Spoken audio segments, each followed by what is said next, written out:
também, você vê, tem a baixa geral do QI é um assunto que eu andei aqui investigando num artigo que eu escrevi para o Diário do Comércio, que não saiu ainda, que eu vou ler para vocês.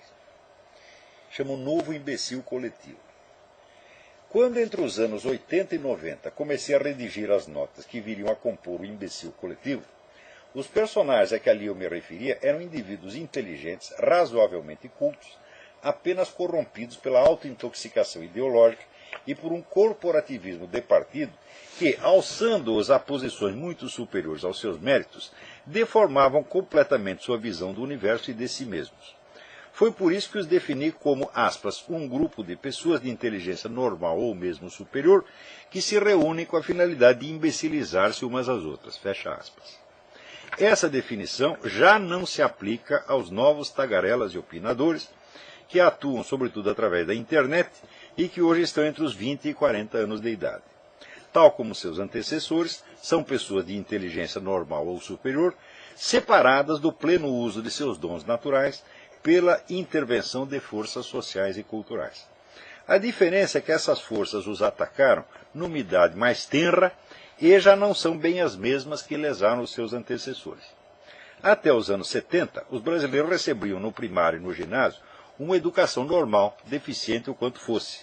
Só vinham a corromper-se quando chegavam à universidade e, em vez de uma abertura efetiva para o mundo da alta cultura, recebiam doses maciças de doutrinação comunista, oferecida sob o pretexto, àquela altura bastante verossímil, da luta pela restauração das liberdades democráticas.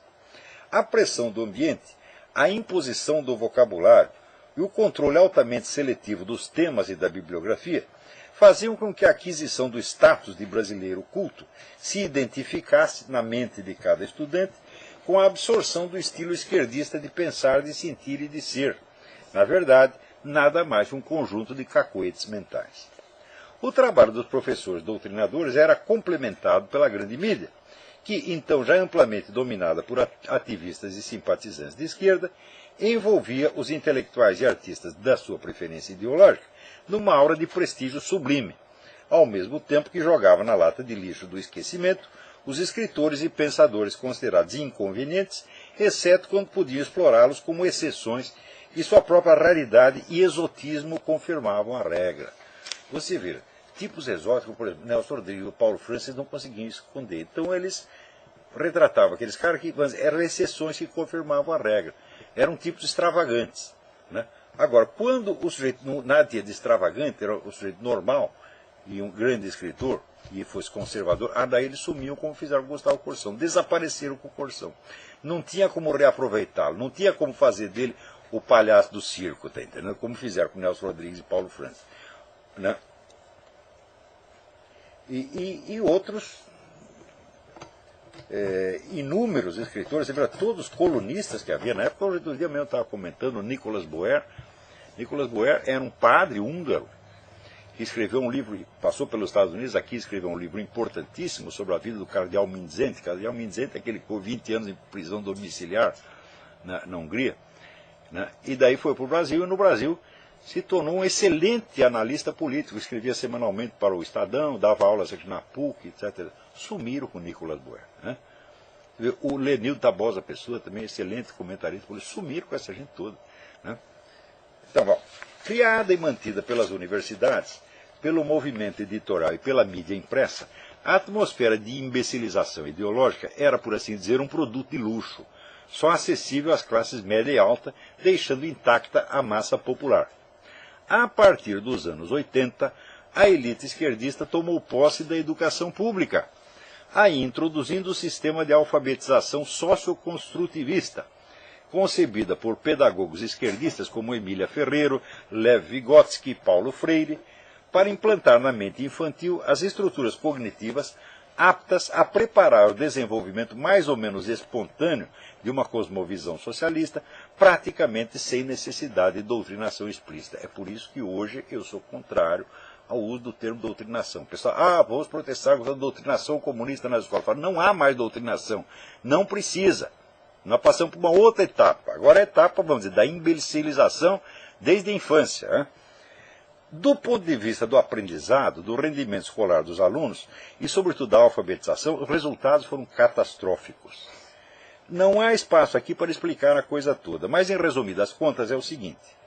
Todo idioma compõe-se de uma parte mais ou menos fechada, estática, estável e mecânica, o alfabeto, a ortografia, a lista de fonemas e suas combinações, as regras básicas da morfologia e da sintaxe, e de uma parte aberta, movente e fluida, o universo inteiro dos significados, dos valores, das nuances e das intenções de discurso. A primeira aprende-se eminentemente por memorização e exercícios repetitivos. A segunda, pelo autoenriquecimento intelectual permanente, pelo acesso aos bens de alta cultura, pelo uso da inteligência comparativa crítica analítica e, last not least, pelo exercício das habilidades pessoais de comunicação e expressão. Sem o domínio adequado da primeira parte, é impossível orientar-se na segunda.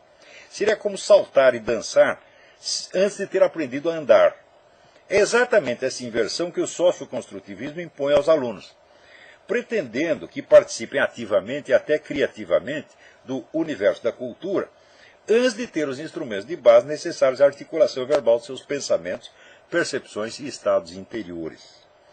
O socioconstrutivismo mistura a alfabetização com a aquisição de conteúdos, com a socialização e até com o exercício da reflexão crítica, tornando o processo enormemente complicado e, no caminho, negligenciando a aquisição das habilidades fonético-silábicas elementares, sem as quais ninguém pode chegar a um domínio suficiente da linguagem. Agora, você veja, o pessoal comunista é safado mesmo, porque eles, no Ocidente, eles espalham esse socioconstrutivismo e criam uma devastação geral. Você acha que eles adotam isso no país deles? Na China não tem socioconstrutivismo nenhum, meu filho. Você vai lá, aprende as sílabas, aprende o alfabeto e faz aquela repetição toda. E é por isso que os chineses dão de 10-0 nos outros em todos os testes internacionais, porque ainda aprendem pelo método antigo. Você vê, na França acabam de banir o socioconstrutivismo depois de 30 anos de devastação. O negócio, um dos países onde a coisa primeiro se disseminou foi lá, graças àquele infeliz do Jean Piaget, tá certo? Que o Jean Piaget é um dos cretinos mais sofisticados do universo. Quer dizer, esse é um homem, vamos dizer, de inteligência superior para tudo, exceto para a realidade. Ele entende tudo ao contrário. No Jardim das Aflições eu escrevi lá umas 5 partes de comentários do Jean Piaget. Leiam aquilo, você vê. Assim, é uma coisa que é tão imbecil o que ele diz, mas tão, não é possível um psicólogo falar uma coisa dessa. Né? Então, graças ao Jean Piaget, que fez muito sucesso, ele não é francês, ele é suíço, mas fez um enorme sucesso na França, adotaram a merda do socioconstrutivismo e fizeram 3 gerações de analfabetos. Então agora, finalmente, o governo francês falou, para, vamos mudar, vamos voltar ao método chinês aqui, né? Vai aprender o alfabeto, as sílabas, divisão de sílabas, vai aprender tabuada, né? Para ver se ainda dá para salvar alguma coisa. Então, o produto dessa monstruosidade pedagógica são estudantes que chegam ao mestrado e ao doutorado sem conhecimentos mínimos de ortografia e com uma reduzida capacidade de articular experiência e linguagem. Na universidade aprendem a macaquear o jargão de uma ou várias especialidades acadêmicas que, na falta de um domínio razoável da língua geral e literária, compreendem de maneira coisificada, quase fetichista, permanecendo quase sempre insensíveis às nuances de sentido e incapazes de aprender na prática a diferença entre um conceito e uma figura de linguagem. Em geral, não tem sequer o senso da forma, seja no que leem, seja no que escrevem. Olha, você pode fazer um exercício.